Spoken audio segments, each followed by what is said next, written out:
En tous les cas, je suis ravi d'être parmi vous dans cette belle ville de Montpellier qui est assez chère à mon cœur d'ailleurs, parce que je suis venu plusieurs fois à Montpellier, j'aime beaucoup cette ville.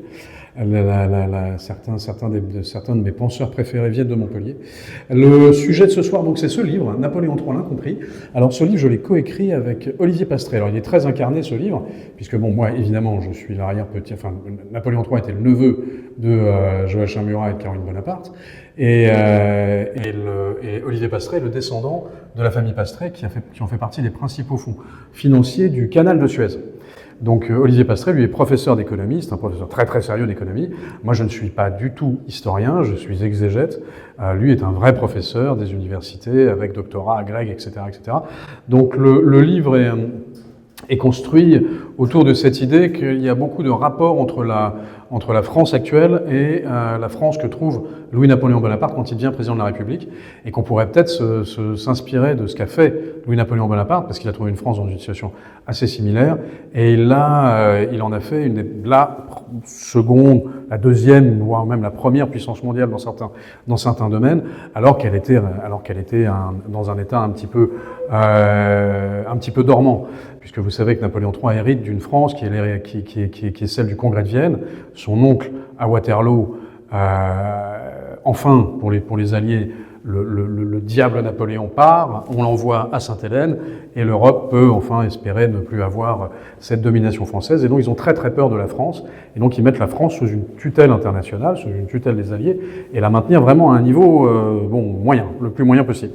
Ça va nous rappeler un petit peu ce qui se passe aujourd'hui avec notamment l'Union européenne et la France, où on essaie de maintenir vraiment la France à un niveau très très moyen. Et Napoléon III va hériter de cette France, qui en plus a subi un nombre de révolutions absolument incroyables, des révoltes ouvrières gigantesques, la révolte des Canuts à Lyon, bien sûr, pas très loin d'ici, mais également les journées de 48 à Paris, la révolution de 1830 avant, et elle est totalement atomisée. Il y a énormément de problèmes sociétaux, comme on dit aujourd'hui en France. Et Napoléon III va hériter de tout ça, une France très très divisée, très très morcelée, des monarchistes d'un côté, quelques républicains, des bonapartistes, des gens foutistes, des gens ce qu'on a nous aujourd'hui sont les abstentionnistes, c'est-à-dire des déçus définitifs de tous les régimes successifs, et il va réussir à les agréger tous ensemble et à rassembler une France pour en faire vraiment pendant 18 ans un phare, mais un phare tout comme a pu le faire son oncle au moins jusqu'en 1807. Et c'est ça le projet de ce livre. Donc c'est pas un livre d'histoire en tant que tel, c'est plutôt un essai historico-politique qui compare la France de Napoléon III à la France d'Emmanuel Macron, et notamment sur deux points évidents qui vont vous parler à vous, puisqu'on en a entendu parler beaucoup à partir de 2017, qui était le ruissellement et le en même temps. Alors ça, c'est totalement Napoléon III, le ruissellement et le en même temps, et on ne sait pas du tout si Emmanuel Macron s'inspire de Napoléon III, c'est pas ça, on ne pense pas d'ailleurs, mais en tous les cas, ce qu'il essaie de mettre en place, c'est quelque chose qui y ressemble. Y est-il parvenu? Vous verrez les conclusions dans le livre. Je pense que vous avez, comme moi, vécu les conclusions, un peu moins bien que l'empereur, évidemment. Donc, mais néanmoins, il y avait cette volonté-là. Donc, l'idée de ce livre, c'est de réhabiliter évidemment Napoléon III, mais on n'est pas les premiers à essayer de réhabiliter Napoléon III. C'est faire preuve d'un courage très très réduit de vouloir réhabiliter Napoléon III aujourd'hui, puisque le premier à l'avoir fait, c'était évidemment Philippe Seguin. Ensuite, depuis, il y a eu les Éric Anceau, les Maxime Michelet, François Villette aussi a fait de belles choses là-dessus, Gaël Nofré. Enfin, il y a eu toute une série d'historiens qui ont fait du très très beau travail de réhabilitation de l'empereur, de réhabilitation de la période du Deuxième Empire. Et donc là, il y a eu toute une partie évidemment qui essaie d'expliquer l'étouffement de la mémoire impériale. Pourquoi est-ce qu'on en parle si peu, et surtout donc quelle est-elle? Donc quel est cet héritage? Et à partir de cet héritage, vous allez voir, vous en connaissez certainement une partie, mais je vous assure qu'il est vraiment vertigineux. À partir de cet héritage, essayez de démontrer que Napoléon III est avant tout une leçon d'optimisme. C'est vraiment une leçon d'optimisme, Napoléon III, pour la France moderne, parce que d'une situation assez navrante, on peut remonter assez vite à un niveau de progrès, de modernité, d'harmonie, de paix sociale et de prospérité très élevé si on applique des méthodes telles qu'il les a appliquées lui. Alors Napoléon III, comme on le disait, est l'homme qui a fait évidemment Paris, il est très connu pour ça, mais il n'a pas fait que ça, hein. Je rentrerai un peu plus dans le détail après, il a fait bien d'autres villes, à commencer par Carcassonne où on va demain, dont l'essentiel des travaux ont été tenus sous le Second Empire, sous le Deuxième Empire, pardon. Et donc à Paris, comme vous le savez, c'est une ville qui va faire totalement oublier la marque de Napoléon III. Et à Paris, savez-vous si oui ou non, il y a un endroit qui s'appelle Napoléon III? Est-ce qu'il y a une rue Napoléon III, une avenue Napoléon III, un boulevard Napoléon III? Est-ce que quelqu'un sait s'il s'appelle Napoléon III? C'est scandaleux. C'est scandaleux. D'abord, ça devrait s'appeler Napoléonville, soyons clairs, ça devrait s'appeler Paris-Napoléon, parce que 60% de la ville date de Napoléon III. Alors en fait, si, il y a un endroit. Et c'est vous dire le message et le respect qu'ont les autorités municipales parisiennes depuis la Troisième République pour la mémoire de l'empereur. Il y a un endroit, c'est une micro-esplanade qui se trouve à la gare du Nord. Donc, vous voyez, ça c'est... Alors en plus... C'est très bien fait parce qu'il y a une très belle statue qui rappelle bien Napoléon III et le Deuxième Empire. Donc on est bien dans cet esprit-là. Donc ça n'a aucun rapport, c'est incohérent, ça ne signifie rien. Place Napoléon III 1808-1873, ils auraient pu mettre en dessous président de la République, empereur des Français. C'était pas idiot. Et évidemment, c'est une place qui s'apparente plus à une pissotière à ciel ouvert, puisque comme vous le savez, la gare du Nord, c'est pas exactement la destination prestige de la ville de Paris. Donc néanmoins, voilà ce qu'on fait comme mémoire de Napoléon III. Alors vous allez avoir des avenues de gens bien sûr beaucoup plus importants que Napoléon III, mais surtout pas Napoléon III. Alors l'homme Napoléon III, donc alors lui, donc il naît le 20 avril 1808. Hein, il va grandir en exil essentiellement, donc en Italie et en Suisse. Il a la double particularité d'être à la fois le neveu et le petit-fils de Napoléon Ier. Parce que, comme vous le savez, il est le fils de Louis, Louis, roi de Hollande, frère de Napoléon Ier, et de Hortense, qui est la fille de Joséphine de Beauharnais. Or, Hortense est la petite-fille adoptive de Napoléon Ier. Napoléon Ier a adopté Eugène et Hortense, donc ce qui fait de Napoléon III le neveu de Napoléon Ier, mais également son petit-fils. Donc c'est une particularité qu'il a. Il est à la fois le neveu et le petit-fils de l'empereur. Alors évidemment, Napoléon III, j'entre pas dans les détails de sa jeunesse, hein, vous avez un petit chapitre entier là-dessus, sur son éducation particulièrement en Suisse. Tout commence en fait en 1848. Donc Napoléon III, bon, en fait tout commence en 1848, c'est pas vrai. Vous le savez, Napoléon III va faire 2 coups d'État qui vont lamentablement rater. Donc évidemment un à Strasbourg et l'autre à Boulogne. Le premier coup d'État à Strasbourg, sa mère Hortense réussit à convaincre Louis-Philippe que c'est l'énergie de la jeunesse, c'est pas très grave. Et Louis-Philippe dit bon, très bien, bon, on le renvoie en exil et on le met pas en prison. Le deuxième coup d'État, en revanche, là, Louis-Philippe commence à franchement s'énerver. Il dit là, ça fait beaucoup. On peut pas, normalement, un coup d'État, c'est la peine de mort. On ne peut pas décapiter un membre d'une dynastie ayant régné sur la France, surtout de la part de Louis-Philippe, qui est le descendant de Philippe Égalité, donc il ne veut pas reproduire ce genre de situation, il est très embêté, il ne peut pas faire fusiller ou décapiter le jeune Louis-Napoléon Bonaparte, donc on va inventer pour Louis-Napoléon Bonaparte une peine tout à fait nouvelle, qui est la peine de la perpétuité. Donc Napoléon III, le futur Napoléon III, est condamné à perpétuité. Et il va être enfermé au fort de Ham. Au moment de son jugement, il va se tourner vers le président du tribunal. Il va lui dire « Monsieur le Président, il n'y a pas grand-chose de perpétuel dans ce pays. » Et effectivement, il va s'évader du fort de Ham de façon assez audacieuse. Dans ce fort de Ham qui va être pour lui une espèce d'école politique, parce qu'il va être dans un très joli petit appartement, c'est pas affreux, hein, il n'a pas souffert ce qu'a souffert Nicolas Sarkozy, vous comprenez? Parce que Nicolas Sarkozy était dans 12 mètres carrés, seul, avec sa petite table et son yaourt. Alors que Napoléon III, lui, avait une bibliothèque, il pouvait recevoir des gens, Nicolas Sarkozy n'a pas été condamné à la perpétuité, en tous les cas pas encore, mais on peut s'attendre à tout. Mais vous voyez comme quoi une condamnation n'empêche absolument pas un destin national. Et Napoléon III va écrire son livre fondateur, qui est L'extinction du paupérisme, en 1844, dans lequel il va donner exactement son programme. Un programme très clair, il se met en phase parallèle, restauration de l'ordre et Rétablissement de la prospérité. La prospérité économique ne peut pas arriver sans ordre. Ça va nous parler, puisqu'on a quand même un petit problème d'insécurité à l'échelle nationale et dans les territoires ultramarins qui est assez majeur. Napoléon III a dit il faut rétablir l'ordre. Et il faut également amener la prospérité. Et si on veut que cette prospérité profite à tout le monde, il faut également protéger les plus faibles, notamment la classe naissante, qui est la classe ouvrière. Donc Napoléon III, quand il va se présenter à la présidence de la République en 1848, il va faire 75% des suffrages, dès le premier tour.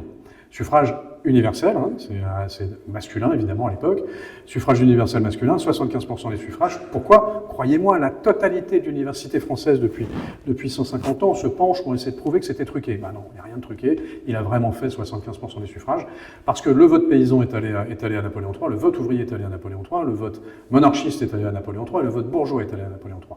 Parce qu'il veut l'ordre, ça séduit les bourgeois et les monarchistes, il veut la prospérité, ça séduit les bourgeois et les monarchistes, et les paysans, et il veut protéger les plus faibles, ça séduit les paysans et les ouvriers. Et il s'appelle Bonaparte. Et dans la France paysanne, le nom de Bonaparte a encore un écho absolument fantastique. Donc il va être élu président de la République en 1848 avec 75% des voix. Donc là, vous le voyez dans son costume de président de la République. Bon, magnifique. Là, vous le voyez en train de comploter dans la nuit du 2 décembre, préparant l'opération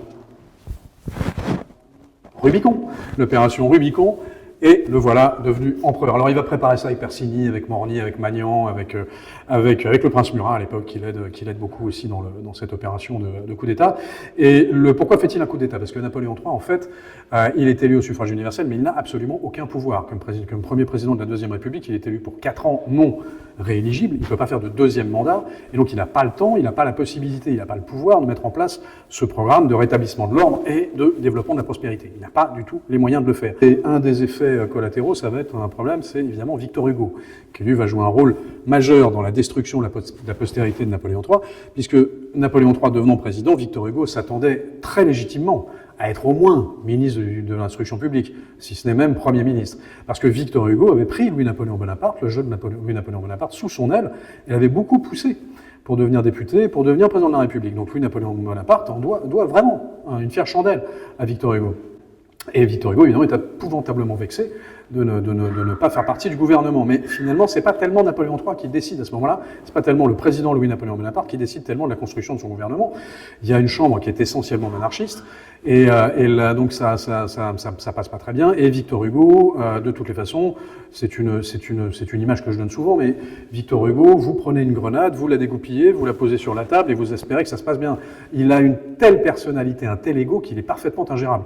Donc avoir Victor Hugo dans son gouvernement, c'est franchement une bombe à retardement. Donc, mais ça va coûter cher à Napoléon III après pour sa postérité, mais le voilà, donc il ne peut pas mettre en place ses réformes. Et tout son entourage, donc Morny, Persigny, Magnan, le prince Murat, ils disent il faut faire un coup d'État. Napoléon III dit non, ça va, j'en ai déjà fait 2, là j'ai été élu au suffrage universel, on va essayer de faire les choses bien. Donc il va demander tout simplement à la Chambre des représentants, le corps législatif, est-ce que vous autorisez un deuxième mandat? Non. Ah, très bien. Alors dans ces cas, on va faire quelque chose, on va faire une enquête auprès du peuple français. Donc, à travers toutes les préfectures, à travers toutes les communes, il fait une large enquête pour demander aux Français est-ce que vous voulez, oui ou non, un deuxième mandat, et à la rigueur, plutôt un président pour 10 ans. Ça lui laissera un petit peu de temps.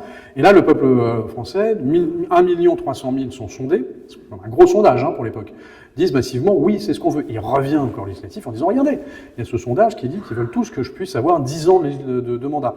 Là, c'est à nouveau non. Donc il n'a pas le choix, il faut faire un coup d'État. Alors le coup d'État, c'est assez brutal. Il y a quand même 75 arrestations dans la nuit.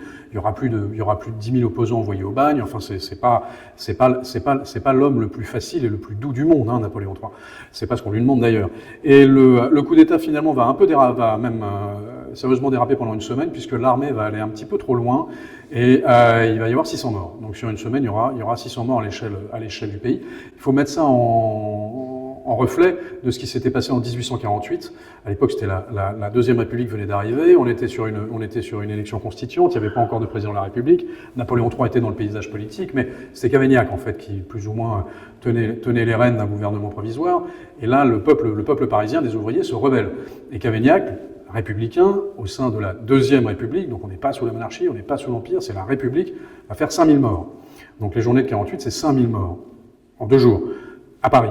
Là, c'est 600 morts en une semaine à l'échelle du territoire. Alors évidemment, c'est 600 morts de trop, bien sûr, et Napoléon III le portera toujours comme une tâche indélébile sur son départ. Et là, la République va vraiment utiliser ça, quand elle va se rétablir en 1870, va vraiment utiliser ce coup d'État un peu sanglant pour dire Napoléon III, il s'est établi par un coup d'État sanglant, c'est un infâme dictateur césariste, et à la fin, c'est ridicule, il a perdu à Sedan et on a perdu l'Alsace-Moselle. Entre-temps, il s'est absolument rien passé, on est bien d'accord, c'est que des fêtes, que des trucs, enfin il nageait dans le champagne, il n'a rien fait pour la France. Parce que ce coup d'État de Napoléon III, c'est comme les chasseurs, il y a les bons et les mauvais chasseurs, il y a les bons et les mauvais coups d'État. Quand un coup d'État établit un empire, c'est un mauvais coup d'État. Quand un coup d'État établit la République, c'est un bon coup d'État. La République, c'est systématiquement établi par coup d'État. À aucun moment, à moins que je me trompe, mais je pense qu'on peut éventuellement en discuter avec des constitutionnalistes, mais ça a été systématiquement par coup d'État. Mais là, c'est des bons coups d'État. Mais en 1870, quand la République s'établit, c'est par coup d'État. C'est un coup d'État institutionnel qui fait pas de mort. Mais c'est un coup d'État également. Alors, c'est un régime qui naît d'un vote populaire, puisque Napoléon III fait son coup d'État au bout d'une semaine, quand la paix se rétablit au niveau national, fait un plébiscite, en demandant au peuple de France, est-ce que vous êtes d'accord pour que je tienne 10 ans et que je dissolve le Conseil d'État, que je dissolve le Conseil constitutionnel, que je dissolve l'Assemblée et qu'on refasse des élections au corps législatif, etc., etc. Là, à nouveau, on est à 76% de oui. Donc massivement, le corps électoral français valide le coup d'État de Napoléon Bonaparte. Évidemment, tout ça va s'achever par l'infamante défaite de Sedan. Donc vous allez voir, il y a tout un chapitre dans le livre qui détaille un petit peu l'histoire de Sedan, la dépêche d'Ems. Je ne veux pas rentrer à nouveau dans les détails, ça prendra une conférence entière. Mais comme vous le savez, donc en gros, on dit la Prusse de Guillaume Ier et surtout de Bismarck veut absolument faire une Allemagne prussienne, là où l'Autriche veut faire une Allemagne autrichienne, et la Prusse va se réarmer de façon totalement discrète, va relancer la conscription nationale. Tous les hommes de plus de 18 ans vont passer sous les drapeaux. Ils ont une armée de pratiquement 3 millions d'hommes. Ils ont des canons qui sont beaucoup plus puissants que les nôtres. Nous, on a le fusil chasse-peau, mais eux, ils ont des canons absolument incroyables, une organisation magistrale. Et ça va se payer en 1866, par la victoire de Sadowa de la Prusse contre les Autrichiens. Et au moment, quand on voit cette victoire écrasante de la Prusse contre les Autrichiens, là, le maréchal Niels et l'empereur Napoléon III se rendent compte qu'il y a un problème, c'est que la Prusse est beaucoup plus forte que nous, militairement, et que si un jour on devait entrer en conflit contre la Prusse, on allait prendre et le dérouiller. Donc là, Napoléon III va demander au corps législatif de faire une modernisation totale des armées, de voter des crédits, de revoter la conscription nationale, et le corps législatif va refuser. Donc l'Assemblée nationale va refuser, alors que pourtant tout est là pour dire c'est très très dangereux de refuser. On a tout de même c'est comme si aujourd'hui, face aux menaces internationales, le président Macron décidait en fait de réduire les budgets des armées. C'est exactement ce qu'il ne fait pas, il fait l'inverse, il augmente le budget de l'armée. Donc là, il y a un parallèle qui est intéressant. Et tout ça va amener évidemment à la défaite de Sedan, puisque l'armée française sera malheureusement très mal préparée. Sedan est provoqué par Bismarck, qui truque un télégramme diplomatique qui semble humilier la France. C'est la première grosse fake news de l'histoire mondiale qui va avoir des conséquences absolument colossales, de l'intérêt de faire très très attention aux fake news. La dépêche d'Ems, c'est une fake news totale.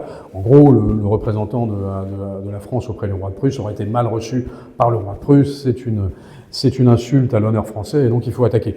Je vous résume, évidemment, il y a beaucoup de choses beaucoup plus compliquées sur la succession de la couronne d'Espagne au milieu de tout ça, mais là on n'aurait pas le temps d'entrer dans les détails. Et ça va arriver, on va perdre effectivement l'Alsace-Moselle. Alors on va mettre la perte de l'Alsace-Moselle sur le dos de Napoléon III. Ça aussi, c'est une exagération. Ça n'est pas vrai. Ça n'est pas Napoléon III qui perd l'Alsace-Moselle.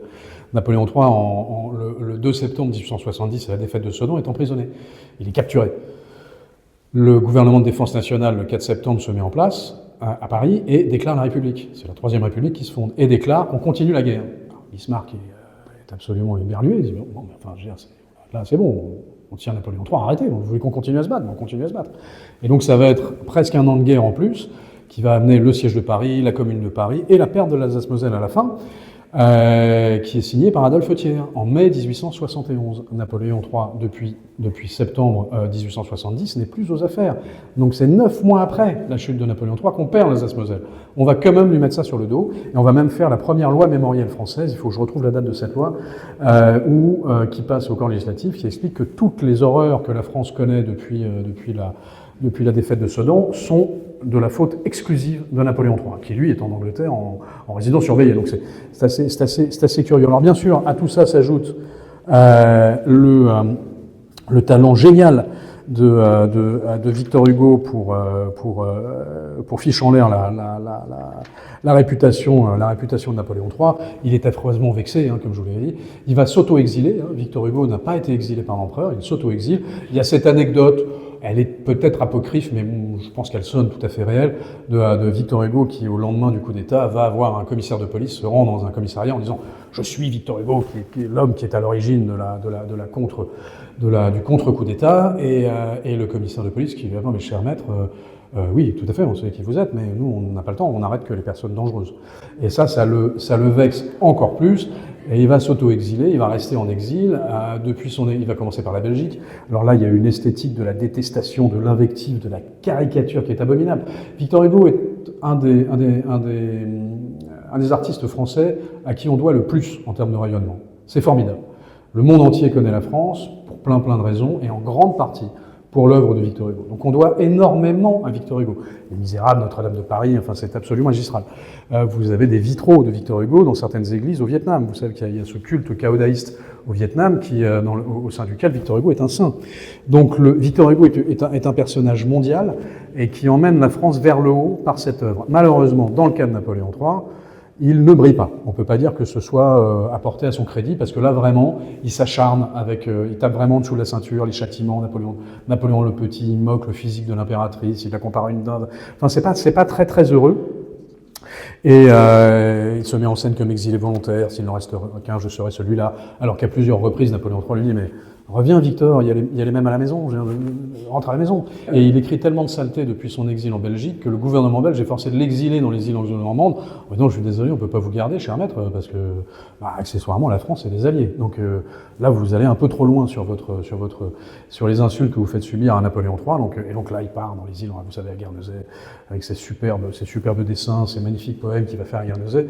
Et malheureusement, tout ce fiel qui va déverser sur Napoléon III, mais c'est des litres de fiel. Alors tout ça s'explique, j'en discutais avec une dame tout à l'heure, pourquoi est-ce que la République va utiliser l'œuvre de Victor Hugo et l'instruction publique pour effacer et détruire l'image et le souvenir de Napoléon III et de son œuvre? C'est tout simplement parce que la République a peur de Napoléon III. Elle n'a pas peur de Napoléon Ier. Ça sert à rien d'avoir peur de Napoléon Ier. Napoléon Ier, c'est tellement de gloire, tellement de trucs, que ça sert à rien d'avoir peur de Napoléon Ier. Et si vous avez un Napoléon Bonaparte qui revient, de toute façon, il y a un peu de mal à l'arrêter. En revanche, elle a vraiment très peur de Napoléon III et du Deuxième Empire. Pourquoi? Parce qu'il est arrivé au pouvoir par les voies naturelles. Il a été élu au suffrage universel. Il est le premier président de la République française. Président de la Deuxième République. Il n'est pas seulement le premier président élu au suffrage universel, il est le premier président tout court. Donc le premier président de la République française, c'est Louis-Napoléon Bonaparte. Donc, et à partir de là, par le biais du vote démocratique, il va valider un coup d'État qui va effectivement mettre en place un régime césariste et autoritaire, ça c'est tout à fait vrai, et qui va se maintenir par des plébiscites, c'est-à-dire par un vote démocratique. Donc c'est extraordinairement démocratique, le système du Deuxième Empire.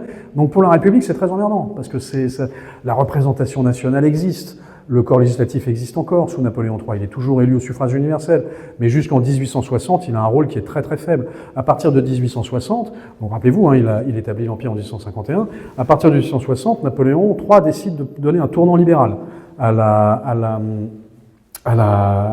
sa politique et à son empire, parce que Napoléon III, c'est aussi un parallèle évident avec les chefs d'État actuels, est très sensible à l'opinion publique. Il est très à l'écoute de l'opinion publique, et il comprend qu'il y a une volonté de libéralisation, que l'autorité, ça suffit maintenant, c'est bien, l'ordre est revenu, la prospérité est là, mais on aimerait pouvoir donc...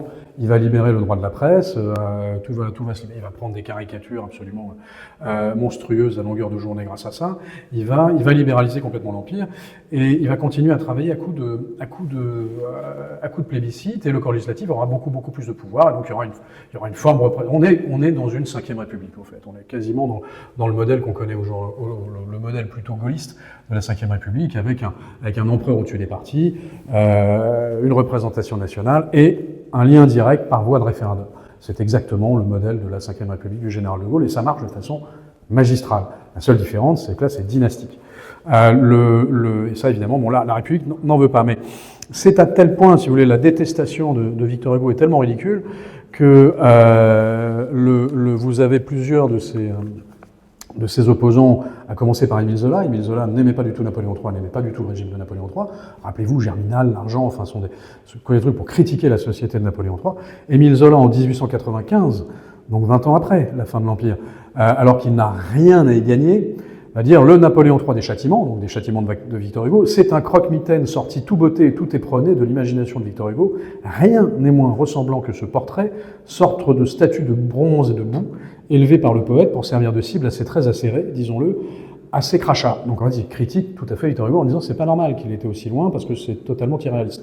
Lamartine, qui était non seulement opposant mais qui s'est présenté contre Louis-Napoléon Bonaparte à l'élection présidentielle de 1848, dit de Napoléon III, c'est l'homme d'État le plus sérieux et le plus fort de tous ceux, sans aucune exception, que j'eusse connu dans ma longue vie parmi les hommes d'État. Émile Ollivier, opposant également de Napoléon III, qui en 1874 déclare de Victor Hugo, s'il l'avait approché davantage, s'il avait éprouvé son grand cœur, donc le grand cœur de Napoléon III, son esprit formé de charme et de justesse, s'il avait été le témoin de la loyauté avec laquelle il a fondé et mis en pratique les institutions les plus libres que notre pays ait encore connues, il aurait fait mieux que lui rendre justice, il l'eût aimé. Ah, mais c'est assez particulier. Il n'y en a qu'un seul qui se trompe complètement, c'est un grand ami de l'empereur, c'est Louis Pasteur, puisque lui, il dit « L'empereur peut attendre avec confiance le jugement de la postérité. Son régime restera comme l'un des plus glorieux de notre histoire. » Bon, la rumeur vous est parvenue, c'est pas du tout ce qui s'est passé, et c'est assez malheureux. Donc alors, il a complètement transformé la France, Napoléon III, et donc la République, pour les questions de maintien du régime, va utiliser Napoléon III et l'instruction publique, donc les fameux hussards noirs, vous savez, les instituteurs, pour faire oublier ou pour ridiculiser le souvenir de Napoléon III. Et encore aujourd'hui, dans les écoles, on apprend très peu Napoléon III. Le ministre Blanquer a rajouté du 19e siècle en classe de seconde, mais on l'apprend quand même très très peu. Et voilà, maintenant, entrons dans le saut vertigineux de ce que la France doit à Napoléon III. Alors là, c'est complètement dingue, puisque à l'époque de Napoléon III, qui va tripler le domaine ultramarin français, la France représente 10% des terres émergées du globe. Rendez-vous compte que l'Afrique, c'est 20% des terres émergées du globe. Hein. Donc c'est colossal, le territoire national français à ce moment-là. Il est, comme je vous le disais, très, très fanat de ce qu'on appellera aujourd'hui le « en même temps », c'est-à-dire favoriser la finance, l'économie, la prospérité industrielle, et donc là, pour ça, tout en protégeant, on va y arriver. Donc il a des innovations financières absolument formidables. Il va créer le crédit immobilier en 1852 pour financer l'industrie et les infrastructures. Il va créer le Crédit Lyonnais, la Société Générale. Il va, l'ancêtre de la BNP Paribas, il va créer le chèque. Il va créer la société anonyme, la société à responsabilité limitée, c'est lui qui va créer tout ça. Il va démultiplier les chambres de commerce qui, elles, ont été créées par son oncle Napoléon Ier. Donc il va créer, si vous voulez, un écosystème réglementaire et financier qui va largement favoriser le financement du renouveau national. Et donc c'est grâce à ça qu'on va financer les chemins de fer, c'est grâce à ça qu'on va financer la réurbanisation intelligente de très nombreuses villes. Si vous avez aujourd'hui un compte en banque, c'est grâce à Napoléon III. La banque de détail n'existait pas avant lui. Donc si on paye tous des agios sur un compte en banque, c'est grâce à Napoléon III. Avant, on ne payait pas d'agios parce qu'on n'avait pas de compte en banque. Donc là, c'est franchement grâce à lui. C'est aussi un siècle d'innovation technologique absolument extraordinaire. Alors lui est un obsédé de la science. Napoléon III, vous savez, il est saint-simonien. Hein. Donc les saint-simoniens, c'est ce courant économique français qui vient de Saint-Simon, qui n'est pas le mémorialiste de Louis XIV. Hein. Saint-Simon, je crois que c'est son neveu d'ailleurs. Et c'est un professeur de sciences économiques, et qui estime que le progrès technologique va permettre une plus large prospérité, tout en permettant de faciliter le travail, ce sera moins dur, et de protéger les plus faibles. C'est exactement ce que va faire Napoléon III. Donc, évidemment, le télégraphe, les transports publics avec l'omnibus, le tramway, le vélo vont apparaître sous Napoléon III. Anne Hidalgo doit tout à Napoléon III. Je pense que la trottinette existait également à l'époque.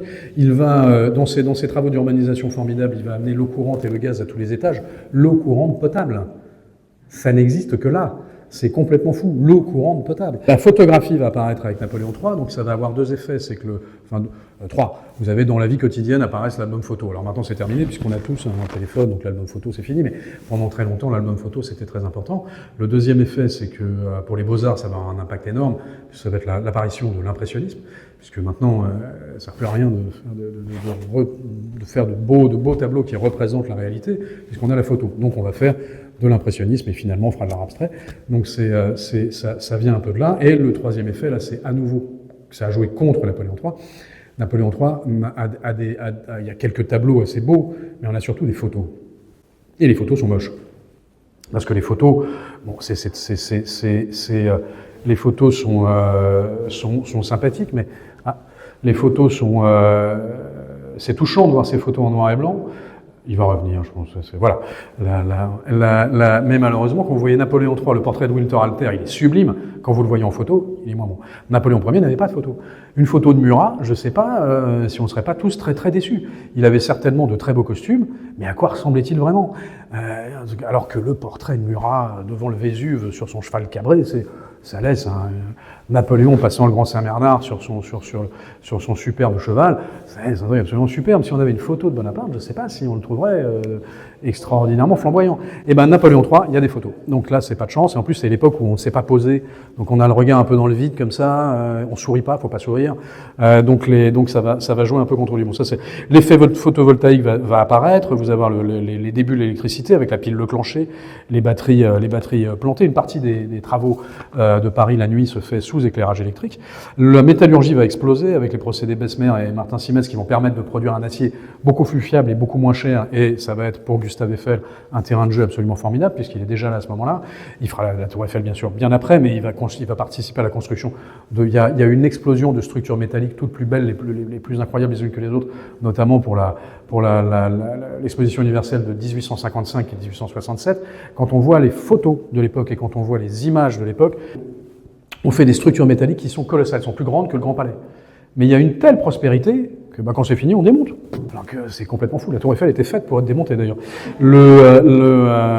L'hélice de marine, c'est sous Napoléon III. La bobine à induction, c'est sous Napoléon III. Napoléon III va financer lui-même la production d'aluminium, l'invention, la découverte du procédé de production d'aluminium, le moteur thermique à 4 temps, l'hélice de marine, comme je vous le disais, bon, le fusil chasse-peau. Les prévisions météo, ça date de Napoléon III. Elvin Delia doit beaucoup à Napoléon III. C'est Urbain Le Verrier qui, grâce au soutien impérial, va réussir à envisager les prévisions météorologiques. Alors ça, il y a deux raisons pour les prévisions météorologiques. La première, évidemment, c'est l'agriculture. La deuxième, c'est la marine. Napoléon III va démultiplier la marine française sous Napoléon III, commerciale et militaire, et la deuxième marine au monde après la marine anglaise. C'est complètement fou. Napoléon III, dans les inventions techniques, on va avoir des choses intéressantes. Par exemple, c'est l'apparition des grands magasins, c'est l'apparition des prix affichés. Avant, il n'y avait pas de prix affichés, donc vous faisiez arnaquer par les marchands. Maintenant, les prix sont affichés. Vous avez des menus au restaurant. Avant, vous arriviez dans une auberge. Bon, il y a des lentilles et de la betterave. Oui, mais j'aime pas ça. Il y a que ça. Donc, voilà. Donc là, maintenant, entrée, plat, dessert, c'est sous Napoléon III que ça apparaît. Enfin, grâce à Napoléon III, on va découvrir une chose qui pour des millions et des millions de Français depuis Napoléon III a complètement changé le principe de l'apéritif, c'est qu'on boit la bière fraîche. Avant, on buvait la bière tiède. Grâce à Napoléon III, il y a un procédé de mise sous pression qui fait que la bière est fraîche. Donc ça, c'est comme... Il n'y a que les Anglais qui continuent à boire la bière tiède, mais ils sont totalement imperméables au progrès technique. Quand on a un tel progrès, c'est tout de même... Alors, parmi les progrès qui vous changent la vie une bonne fois pour toutes, vous avez la bière fraîche, mais alors, vous avez également, alors ça c'est un progrès qui quand vous êtes... Alors là, si vous avez un seul exemple de souverain qui a changé à ce point la vie quotidienne de ses sujets ou de ses citoyens, que cette invention-là a répandu partout, Napoléon III permet la découverte et répand partout la chasse d'eau. Vous vous rendez compte qu'avant, on vidait le pot par la fenêtre. Vous savez que ça change quand même la vie d'avoir une chasse d'eau. Hein. Vous avez un gars vous vivez dans un monde de science-fiction quand vous êtes sous Napoléon III.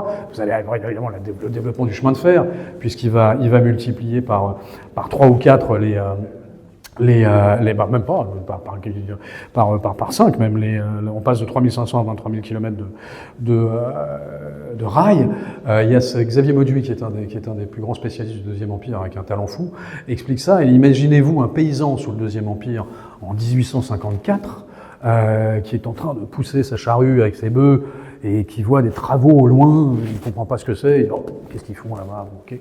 Ils posent des bouts de métal, ils posent des rails, en fait, on ne comprend pas très bien à quoi ça sert.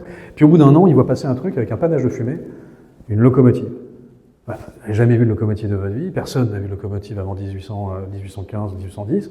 Là, c'est tout de même un truc, et d'un coup d'un seul, vous êtes en pleine science-fiction. Vous allez voir apparaître des dirigeables, vous allez pouvoir utiliser le télégraphe, la première ligne télégraphique entre New York et Paris, c'est sous Napoléon III, c'est complètement fou. C'est-à-dire que vous êtes à 1 seconde de Lyon quand vous communiquez.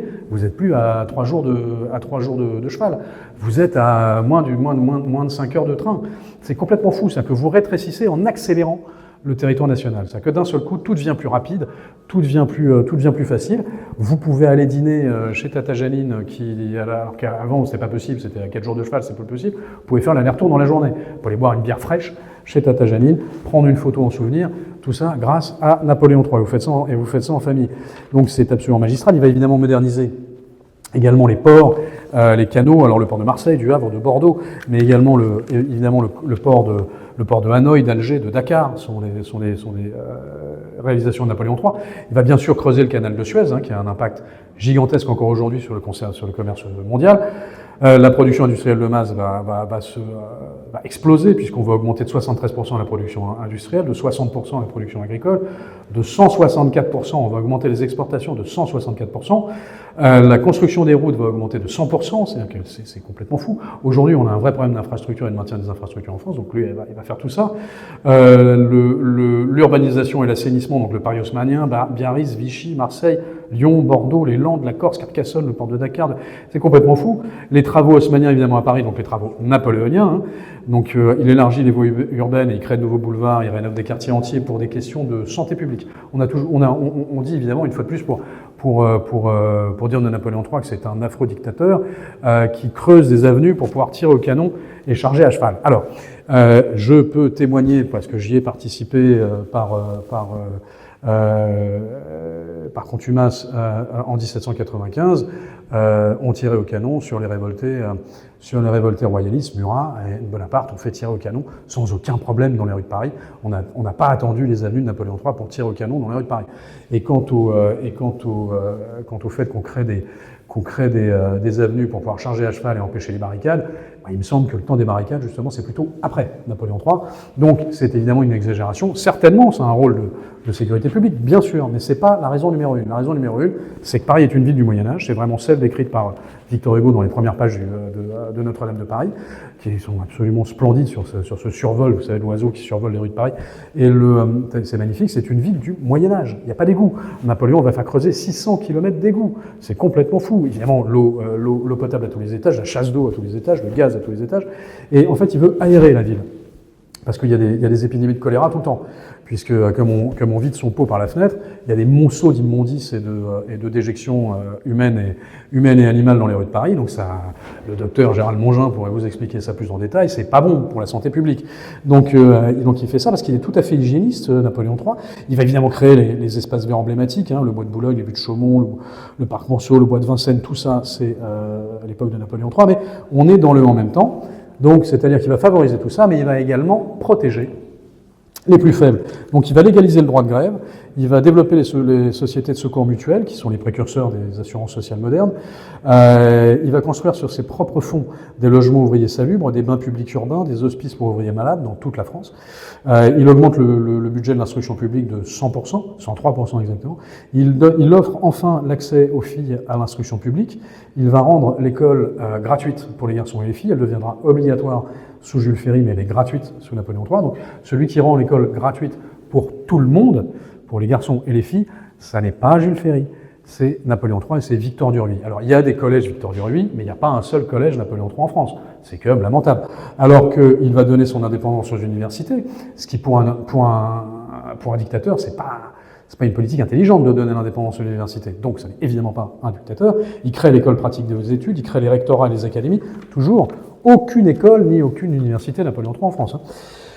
Et il va créer les hospices, les maisons de retraite, donc l'Hôtel Dieu, Tenon, l'Asile Sainte-Anne, tout ça sont des exemples de Napoléon III. L'impératrice Eugénie joue un rôle fondamental là-dedans, notamment pour l'aide aux jeunes femmes. Elle va créer la Fondation Eugène Napoléon, qui existe encore, qui est à Paris, qui accueille des jeunes femmes en déshérence. Elle va créer ça un peu partout sur le territoire national, donc le droit à grève, je vous l'avais dit. Il crée l'inspection du travail, il crée des caisses de retraite, il crée l'assurance maladie, les premières mutuelles, c'est lui. Les syndicats apparaissent sous Napoléon III. Il envoie des délégations d'ouvriers à ses propres frais, c'est lui qui leur paye le voyage, en Angleterre pour apprendre à se gérer comme union syndicale. Vous savez, Germinal. Donc Germinal, c'est le cas d'une mine qui est inondée parce qu'elle est au bord de la Cèze, qui est un fleuve dans les Cévennes, et qui fait des centaines de morts, et ça crée vraiment un choc dans l'opinion publique. Et Napoléon III est éberlué de ça, parce que c'était strictement interdit de construire là où ils ont construit, strictement interdit. Donc il y a eu une action illégale de la part des propriétaires de ces mines, et ils se rendent compte d'une chose, c'est qu'ils ne peuvent pas être partout, il ne peut pas y avoir Alors, un, on ne peut pas surveiller tout, et deux, il y a de la corruption. Vous ne pouvez pas empêcher la corruption, ça c'est très difficile. Vous savez, les seuls qui peuvent se défendre de ça, c'est les ouvriers eux-mêmes, mais ils ne s'organisent pas bien en syndicats. Donc il faut les organiser mieux en syndicats. Donc ils les envoient en Angleterre pour se former au syndicalisme. C'est complètement fou, c'est ahurissant quand on y pense. Donc il est tout de même assez magistralement étonnant. Alors tout ça, il va le faire, mesdames, messieurs. Donc rappelez-vous, hein, les caisses de retraite, les congés payés, le dimanche chômé, c'est Napoléon III. Avant, le dimanche était chômé aussi, parce qu'on est sur une terre catholique, mais c'était pas obligatoire. Donc si vous étiez sur la propriété de quelqu'un qui avait décidé que vous travaillez le dimanche, vous travaillez le dimanche. Si c'est dans une usine où il fallait travailler le dimanche, vous travaillez le dimanche. À partir de Napoléon III, non, c'est interdit, vous ne travaillez plus le dimanche. Donc le dimanche, on peut manger à la terrasse d'un restaurant sur lequel on regarde au menu en buvant une bière fraîche, avant d'aller faire ses courses avec des prix affichés, et de se soulager en tirant la chasse d'eau grâce à Napoléon III, ce qui nous paraît tout à fait normal aujourd'hui. Ça vient de Napoléon III. Donc vous imaginez bien que fatalement, quand il revient auprès du peuple français pour dire mon stop ou encore, c'est souvent encore. La réponse, et c'est toujours à 80%. Il va fonder la Croix-Rouge également, enfin c'est Dunant qui va le faire, mais beaucoup avec l'aide de Napoléon III. Alors, donc il va faire tout ça, ces infrastructures gigantesques, 20 000 km de voies ferrées, l'urbanisation à outrance dans tous les sens, etc. etc. Alors avec quelle pression fiscale? Parce qu'on dit quand même tout ça, c'est pas gratuit, ça coûte de l'argent. Hein. La pression fiscale aujourd'hui, elle est de 47%, ça dépend si on parle du PIB, je crois que c'est 51%. Si on parle de nos revenus à nous, on est à 47% de pression fiscale. Alors, d'après vous, à l'époque, quelle était la pression fiscale sur les Français pour financer tout ça?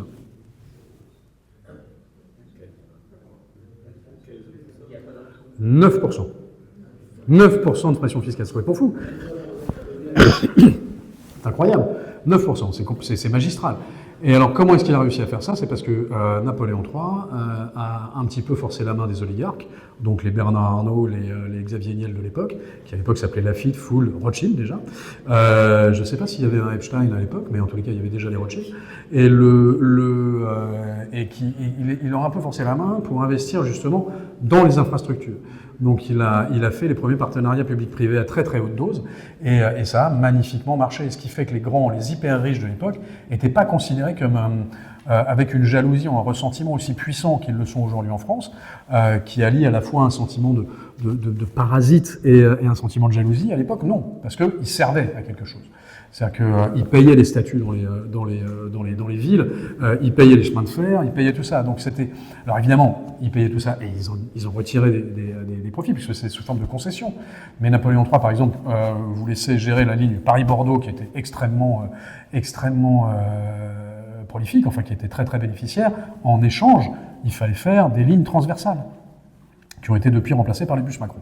Mais elles ont été fermées et remplacées par les bus Macron. Donc oui, c'est assez étonnant ce qu'a réussi à faire Napoléon III. Alors ce qui est intéressant, c'est de voir un petit peu le miroir du Second Empire par rapport à la France moderne. Donc je vous l'ai dit, il y a eu évidemment cette révolution technologique, le rail, la vapeur, l'électricité. Alors c'est pas Napoléon III qui les invente, hein. Tout ça date d'un peu avant, c'est 1815-1830, la révolution industrielle en Angleterre. Mais ce qu'il faut, c'est l'accompagner. Et donc Napoléon III accompagne les effets qui peuvent être négatifs de révolutions technologiques qui vont changer complètement la société. Quand arrive la machine à vapeur, les paysans se reportent massivement vers les villes, entrent dans les usines, et ça dépeuple les campagnes, et vont se retrouver à créer ce qui s'appelle la classe ouvrière, qui va être très largement abusée. Napoléon III va le voir en Angleterre. C'est l'époque de Dickens, c'est l'époque de Oliver Twist. Il voit le travail des enfants, il voit le travail des femmes, il voit les ouvriers sous-payés, il voit tout ça. Et il voit que ça crée des révoltes, que ça crée des émeutes tout à fait légitimes, qu'il y a des colères gigantesques. Donc pour éviter ces colères, il faut accompagner les externalités négatives de technologies qui, au contraire, peuvent aider. Bon, là, on en a une qui est en train qui va vraiment tout bouleverser sur le marché du travail, sur notre rapport à la production, à notre façon de vivre, c'est l'intelligence artificielle. Donc on a évidemment connu l'Internet, l'arrivée de l'Internet, l'arrivée des téléphones mobiles, l'arrivée des réseaux sociaux, etc., etc. Mais là, l'intelligence artificielle, je ne sais pas si si vous utilisez un tout petit peu de temps en temps dans votre quotidien DeepSeek, ChatGPT ou autre, ça va vraiment, c'est en train de tout bouleverser, ça va tout bouleverser, ça va se s'allier à une capacité de calcul gigantesque puisque on avance à grands pas vers ce qu'on appelle l'ordinateur quantique, c'est-à-dire des capacités de calcul quasiment illimitées. Donc là, ça va donner une puissance à l'intelligence artificielle qui va être absolument prodigieuse. Il faut utiliser ça, il faut utiliser ce progrès technique majeur pour favoriser la vie des gens, pour favoriser des résultats formidables comme percer enfin le mystère du cancer, Alzheimer, la santé évidemment en premier lieu, que l'éducation devienne beaucoup plus efficace grâce à... Il y a énormément de choses à faire avec l'intelligence artificielle, mais il faut accompagner les risques il faut se préserver des risques qui vont arriver évidemment avec l'intelligence artificielle. C'est-à-dire des destructions d'emplois absolument massifs, un pouvoir des technocapitalistes aujourd'hui, quand vous avez Peter Thiel, Elon Musk, Mark Zuckerberg, les PDG de Google, etc., qui détiennent la quasi-totalité de l'intelligence artificielle aujourd'hui et du système numérique dans le monde, c'est pas bon. C'est vraiment pas bon. Il faut des lois pour les contenir. C'est absolument important. Le contexte social, donc il y avait une paupérisation industrielle à l'époque de Napoléon III. On est évidemment de plus en plus. Chacun vit aujourd'hui en France. Je ne connais personne en France qui ne vive pas sans une inquiétude très très sérieuse de précarisation accélérée. Donc vous perdez votre job aujourd'hui à 50 ans en France, c'est vraiment pas bon, hein. Surtout avec l'arrivée de l'intelligence artificielle. Il y a un déclassement des classes moyennes qui est absolument gigantesque. L'instabilité évidemment européenne à l'époque de Napoléon III, bien sûr la guerre avec la Prusse et déjà la Russie, hein.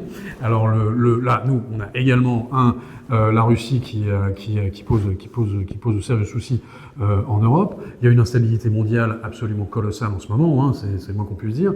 Donc il y a une instabilité géopolitique majeure. Il y a un point rigolo, c'est que vous savez que Poutine s'était moqué du président Macron en disant Macron se prend pour Napoléon. La dernière fois qu'un Bonaparte a attaqué la Russie, il est rentré la queue entre les jambes. C'est complètement faux. J'ai pas compris que l'entourage de Macron n'ait pas fait une réponse amusante en disant non, le président Poutine, vous vous rappelez mal. La dernière fois que les Russes se sont battus contre un empereur français, ça s'appelle la guerre de Crimée, c'est le siège de Sébastopol et la victoire de Malakoff, on vous a mis une rouste. Donc c'est tout à fait faux. Et ce ne sont pas les Russes qui ont battu Napoléon en Russie, c'est Napoléon qui a battu Napoléon en Russie. Il a fait une suite d'erreurs, de pertes de temps qui font que Napoléon a battu Napoléon. Les Russes sont d'excellents soldats, c'est pas la question. Mais ils ne pouvaient pas battre les 600 000 hommes de la Grande Armée si ça s'était passé autrement qu'en hiver. Voilà. Mais vous avez un besoin politique évident aujourd'hui. À l'époque, il y avait une instabilité parlementaire gigantesque. Aujourd'hui, on est en pleine campagne municipale. Je veux pas on le sait tous, hein, quand on voit comment ça se passe dans l'hémicycle de notre Assemblée nationale, ça devient assez fou. Donc il y a des vrais parallèles. Et à cela, en fait, nous on tire quelques conclusions. Et il y a même quasiment, il y a des propositions très concrètes à la fin du livre, vous verrez. Il y a toute une série de propositions parfaitement concrètes. À commencer déjà par une démocratie de projet, c'est-à-dire une démocratie directe. On ne gouverne pas contre le peuple. Et déjà, on gouverne avec le peuple. Ce serait déjà pas mal. Le référendum, depuis Nicolas Sarkozy, qui a annulé l'effet du référendum de 2005 en signant le traité de Lisbonne de 2008, c'est une épouvante. C'est-à-dire que le référendum qui est la clé de ce système français qui marche bien. Le système français, pour qu'il marche bien, il faut que la preuve historique en étant évidemment Napoléon Ier, mais surtout Napoléon III et le général de Gaulle, c'est un homme d'État dans un État centralisé, mais qui peut être déconcentré. Napoléon III, c'est très déconcentré. Les préfets, ça déconcentre tout. Un homme d'État qui incarne l'État, qui a le temps, donc il y a 7 ans devant lui pour le président, ou qui a une dynastie devant lui pour un empereur ou un roi, et qui travaille par démocratie directe, en même temps qu'il y a une représentation nationale. Le parlementarisme ne marche pas en France. On n'a pas une tradition de parlementarisme, ça ne marche pas. Le pouvoir strictement autoritaire, ça ne marche pas non plus. Un mix des deux, avec une démocratie directe, ça marche de façon formidable en France. Ça a été extraordinaire. Il faut sortir évidemment de la politique du jardin d'enfants et faire des référendums sur les choix structurants. C'est absolument évident qu'il y aurait dû y avoir un référendum sur la peine de mort. Je pense que ça a été une première erreur de la gauche française qui a pris les Français pour des abrutis en disant qu'on était tous des Dupont-Lajoie, la main serrée sur la crosse du fusil de chasse, l'autre main sur la PAC de Cronenbourg, prêt à partir en ratonnade. Hein. Ça, c'était l'image qu'avait la gauche mitterrandienne du reste de la France. Complètement faux. Donc surtout, il ne faut pas demander aux Français s'ils sont pour ou contre la peine de mort. Ces abrutis vont être évidemment tout à fait pour. C'est des sauvages, c'est des Gaulois. Non, s'il y avait eu un référendum sur la peine de mort avec un vrai débat, des vraies discussions, je pense très sincèrement qu'on aurait voté l'abolition de la peine de mort. Mais au moins, c'est nous qui l'aurions voté. La fin de vie, le mariage pour tous, l'immigration, tout ça, ça doit faire l'objet d'un référendum. C'est pas possible, c'est beaucoup trop structurant pour que ça ne fasse pas l'objet. C'est quand même la souveraineté populaire, le principe de la légitimité du pouvoir. Quand on dit 793, on coupe la tête du roi, c'est pour enlever une légitimité divine et la remplacer par une légitimité qui vient du peuple, une légitimité concrète. C'est-à-dire que c'est plus Dieu qui décide qui est le chef, c'est la volonté populaire par le biais du vote. Bon, mais là, s'il n'y a plus de vote, il n'y a plus de volonté populaire, qui est-ce qui légitime le pouvoir? Donc il y a quand même quelque chose qui ne va pas du tout. Donc il ne faut pas s'étonner alors il suffit tout simplement de reproduire, de se remettre à faire des référendums, donner plus de temps au président de la République, qu'il soit plus un super Premier ministre. Ça a été une très grave erreur, à mon sens, hein, de réduire le septennat en quinquennat, puisque vous faites du président un super Premier ministre. Donc il n'est plus là pour avoir une vision, il n'est plus là pour appliquer une stratégie, il est là pour gérer les affaires quotidiennes. C'est pas le rôle du président de la République. C'était ça l'idée. Donc l'idée évidemment, c'est de ne pas subir, c'est d'avoir évidemment l'intérêt général comme objectif unique, une volonté de grandeur au sens français du terme, pas au sens allemand du terme. Quand les Allemands ont une impression de grandeur, il faut vraiment se méfier. Quand les Français ont une impression de grandeur, c'est pas du tout pareil. Donc M. Apathy se trompe quand il a peur de la grandeur française et qu'il veut raser le château de Versailles pour faire oublier aux Français, l'histoire vraie, hein, pour faire oublier la grandeur française aux Français, il se trompe. Le sentiment de grandeur français n'est pas du tout celui-là. Il faut évidemment une prospérité, il faut un État stratège et une réindustrialisation. Alors ça, là-dessus, c'est intéressant parce que on a énormément de capacités, nous, en interne, notamment, à commencer par l'énergie. On a l'énergie nucléaire, et ça, c'est normalement un avantage compétitif colossal par rapport à tous les autres compétiteurs industriels. C'est que normalement, on devrait payer notre énergie quasiment gratuitement. Alors, pour un choix idéologique aberrant, on continue à payer notre énergie au même prix que l'Allemagne, ce qui est complètement stupide. Ça n'a aucune autre raison que de faire plaisir à l'Allemagne et à la construction européenne de façon aveugle et démagogique et idéologique stupidement. Je ne suis pas du tout contre la construction européenne, mais en revanche, le tour qu'elle prend est extrêmement négatif. Aujourd'hui, on pourrait avoir évidemment une énergie qui permettrait d'alimenter une souveraineté numérique avec des data centers gigantesques alimentés par le nucléaire.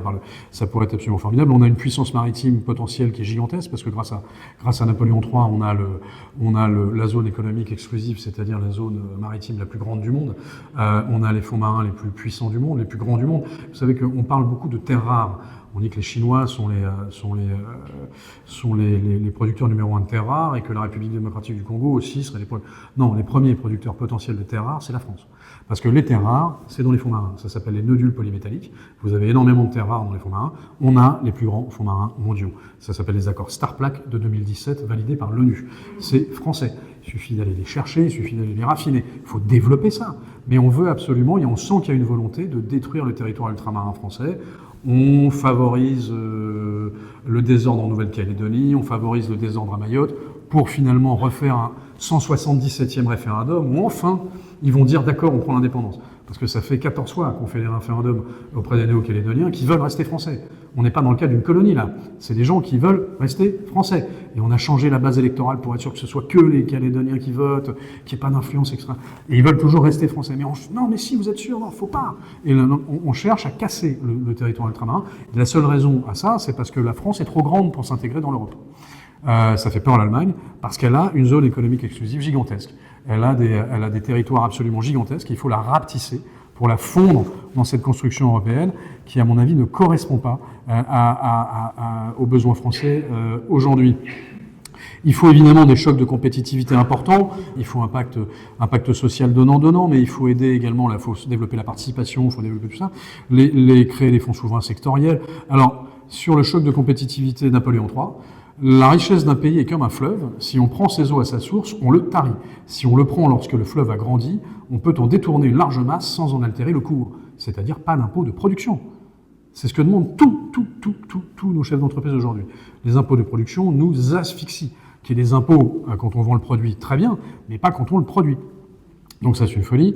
Une doctrine de souveraineté, Napoléon III, puisque une nation est coupable de mettre à la merci des autres son approvisionnement des denrées de première nécessité, c'est un suicide anticipé. Pendant le Covid, on avait découvert que la moutarde était ukrainienne. Vous allez voir, avec le détroit d'Ormuz, on va se rendre compte qu'il y a plein de trucs qu'on fait pas. Hein. Donc on a un vrai problème là-dessus. C'est assez triste. Une diplomatie d'équilibre, ça là-dessus, il faut être juste. Le président Macron, c'est pas aveuglant parce qu'il communique mal dessus. Mais ce qui est curieux, parce que bon, manifestement, il a un problème de communication, mais il cherche toujours à ce que la France ait une diplomatie d'équilibre, une puissance d'équilibre et d'apaisement. Vraiment, il essaye. On a des leviers de puissance gigantesques. On a un siège à l'ONU, n'oublions pas, au Conseil de sécurité. On est une puissance nucléaire. On n'est pas très nombreux, puis on est une grosse puissance nucléaire. On a la deuxième domaine maritime mondial, et la francophonie est un levier gigantesque. La francophonie, c'est 88 pays dans le monde. Hein. Et c'est 88 pays qui ont une croissance moyenne de 7%. Les 88 pays en moyenne ont 7% de croissance. Nous, on est à 0,2. Ce serait peut-être pas idiot d'arrêter d'avoir peur d'être traité de néocolonialiste et de enfin participer de façon pragmatique, concrète, en créant des forums de business qui ne soient pas que de façade entre les pays francophones. Le Commonwealth anglais fonctionne, nous, notre francophonie devrait fonctionner beaucoup mieux que ça. Il faudrait évidemment une Europe qui soit plus une Europe de projet, comme l'avait fait Napoléon III. Vous verrez dans ce livre, on parle de ce qu'on appelle l'Union latine. C'est une expérience de Napoléon III qui est à l'origine, enfin qui est l'ancêtre de la monnaie unique, puisqu'il va mettre une union monétaire avec 38 pays, c'est assez incroyable. Vous verrez ça dans le bouquin. Si vous voulez, l'optimisme est une méthode, et Napoléon III le sait. Et Napoléon III le fait de façon formidable. Il y a quelques citations à avoir en tête. Ce qui définit le mieux la politique générale du Deuxième Empire, c'est cette phrase de Napoléon III. La pauvreté cessera d'être séditieuse lorsque l'opulence cessera d'être oppressive. C'est évidemment c'est la logique même d'une redistribution intelligente et d'un appel au travail. Néanmoins, il n'est pas du tout pour l'assistanat. Restreindre dans de justes limites le nombre d'emplois qui dépendent du pouvoir et qui souvent font d'un peuple libre un peuple de solliciteurs. Napoléon III aussi. Le plus grand danger des temps modernes vient de cette fausse opinion qu'un gouvernement peut tout et peut répondre à toutes les exigences, remédier à tous les maux. Il faut éviter cette tendance funeste qui entraîne l'État à exécuter lui-même ce que les particuliers peuvent exécuter aussi bien et mieux que lui. Donc c'est assez formidable. Évidemment, d'un point de vue politique et de gouvernement du pays, on ne gouverne pas contre le peuple. L'élu de millions de suffrages exécute sa volonté, il ne la trahit pas. Ça fait tout de même un certain temps qu'on est témoin de pratiques autres. Et la citation de Napoléon III, qui devrait être gravée au frontispice de tous les bâtiments publics de toute la France, c'est celle-là. Malheur aux souverains dont les intérêts ne sont pas liés à ceux de la nation. Ça fait déjà quelques mandatures qu'on se demande vraiment pour qui se battent nos dirigeants et nos représentants politiques. Donc voilà, si vous voulez, je pense que Napoléon III, si on en revient à une démocratie directe, une démocratie semi-directe, c'est-à-dire on garde évidemment une représentation nationale par suffrage universel, on réapplique un petit peu plus régulièrement le référendum venant du président de la République, mais je pense qu'il faut aussi l'instaurer sous forme de référendum d'initiative citoyenne et populaire pour redynamiser l'énergie démocratique dans ce pays. On embarque les Bernard Arnault, les Xavier Niel, les Drahi dans des projets gagnant-gagnant entre l'État et l'intérêt général et leur profit. Il n'y a pas de raison qu'ils ne fassent pas de profit. L'objectif n'est pas de leur prendre l'argent, c'est pas le projet. L'objectif est que ça serve un peu à tout le monde et qu'ils en gagnent beaucoup. Très bien, c'est super. Mais garder en tête tous nos leviers de puissance et les activer au maximum. L'intelligence française est remarquable. On a tout de même encore, malgré l'effondrement lamentable de nos universités et de nos écoles, encore des cerveaux que le monde entier nous envie. On a en intelligence artificielle, je crois que plus du tiers des cerveaux les plus importants en intelligence artificielle viennent d'écoles françaises. Vous savez, c'est Pierre-Yves Lequin qui est un des cofondateurs de l'intelligence artificielle de Google, Gemini, un Français. Le siège au Conseil de sécurité de l'ONU, la francophonie, la capacité nucléaire, revenir à une francophonie d'action, à une francophonie qui permette de renouveler un partenariat avec l'Afrique, qui est évidemment un continent d'avenir. L'Afrique, c'est une évidence. Il va y avoir 880 millions de locuteurs français, essentiellement en Afrique. Quel est le pays francophone le plus grand au monde? C'est exactement, c'est la République démocratique du Congo. C'est le plus grand pays. La ville au monde où on parle le plus français, c'est Kinshasa. Il y a une évidence dans tout ça. Il faut également renouveler un partenariat avec l'Algérie. Il y a tout un chapitre dédié à l'Algérie, vous allez voir, qu'on espère être assez équilibré, en bien et en mal. Un partenariat avec l'Algérie, bien sûr, parce qu'il faut recréer un partenariat européen. Donc il y a énormément d'atouts, c'est tout à fait faisable, ça peut être fait de façon assez rapide, et il suffit simplement de suivre la voie de Napoléon III, c'est-à-dire de restaurer un gaullisme de combat, d'action. Voilà, mesdames, messieurs, donc Napoléon III est une leçon d'optimisme.